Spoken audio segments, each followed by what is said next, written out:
Si Aprayan, parang tatay ng GFI yan. Imagine mo naman, 75% or 80% ng buong company group niya. Si Upline Ryan, very aggressive.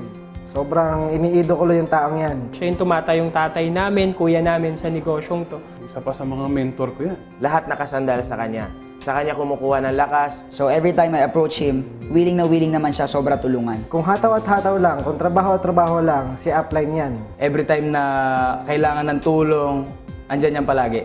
I learned a lot about networking from him because I was a first-timer. Isa lang masasabi ko kay Upline Ryan, puso. Para sa akin, siya yung taong nakilala ko na may pinakamalaking puso. Totoong tao siya. The man with the biggest heart, Ryan Reyes. Idol. Sobra yan. Grabe yung lahat ng learnings na natutunan ko sa kanya.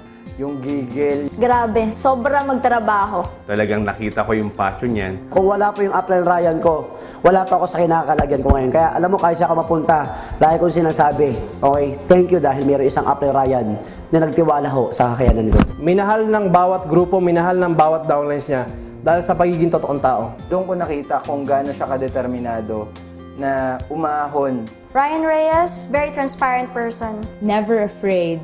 He's never afraid to speak the truth. If that is the glue, then Ryan is the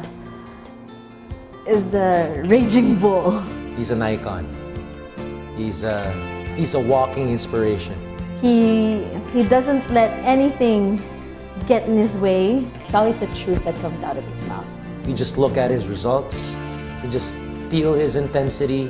He's so focused on what he wants to get that nothing matters. Ryan Reyes, that's my sister, Ryan Reyes. Not just a brother, he's been a childhood friend. Si Ryan yung isang tao na hindi nag-give up.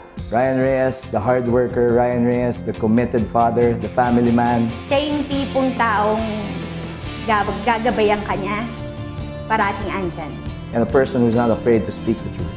Downstairs in the parking lot with his iPad, showing people, these are your dreams, I got my dreams, you can too. The master motivator.